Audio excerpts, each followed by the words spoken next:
અને સુરતના કામરેજના વલથાણમાં ખેડૂતોનો વિરોધ પાવર ગ્રીડ વીજ લાઇનને લઈને ખેડૂતો દ્વારા વિરોધ કરાયો।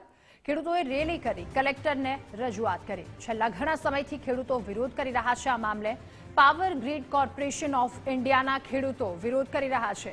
ખેતરોમાં ગેરકાયદે વીજ લાઇન પસાર થઈ રહી છે અને ઊભા પાકનું નુકસાન કરી વીજ લાઇન નાખવાનો આક્ષેપ ખેડૂતો દ્વારા કરાઈ રહ્યો છે। અધિકારીઓ બળજબરીપૂર્વક લાઇનો નાખી રહ્યાના આક્ષેપ તો 1885 ટેલિગ્રાફ એક્ટ હેઠળ વીજ લાઇન નાખવાનો ખેડૂતોનો વિરોધ।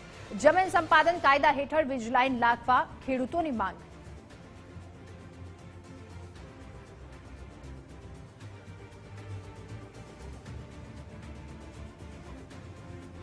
કેવીની લાઇનના અસરગ્રસ્ત ખેડૂતો છે જેના ખેતરમાં પોલીસની હાજરીમાં પાવર ગ્રીડના અધિકારીઓ દ્વારા બળજબરી કરી ધાકધમકી આપી ગુંડાગર્દી કરી ખેડૂતોની ઈચ્છા વિરુદ્ધ જ્યારે એમના ખેડૂતોમાં થાંભલા રાખવાનો પ્રયત્ન કર્યો, જેસીબી જેવા મોટા મશીનો મૂકી અને ખેડૂતોના મહામૂલા શેરડી જેવા ઉભા પાકોને નુકસાન કર્યું। એનો જ્યારે ખેડૂતોએ વિરોધ કર્યો તો કાયદાની સામે જઈને કાયદાની વિરુદ્ધ જઈને પોલીસની હાજરીમાં જ્યારે ખેડૂતોને તમે દબડાવવા માંગો છો કે ડરાવવા માંગો છો તો એ દિવસો હવે ખેડૂતો સહન કરવાના નથી। અને જ્યારે પાવર ગ્રીડ દ્વારા જે સ્પેસિફિક જાહેરનામું બહાર પાડવાનું હોય છે કે જેમાં જિલ્લાનું નામ હોય, તાલુકાનું નામ હોય, ગામનું નામ હોય, એની સાથે સર્વે નંબરો સામેલ હોય તો ખેડૂતોને ખબર પડે કોના ખેતરમાં લાઈન આવવાની છે, કોના ખેતરમાં કંડક્ટર આવવાના છે।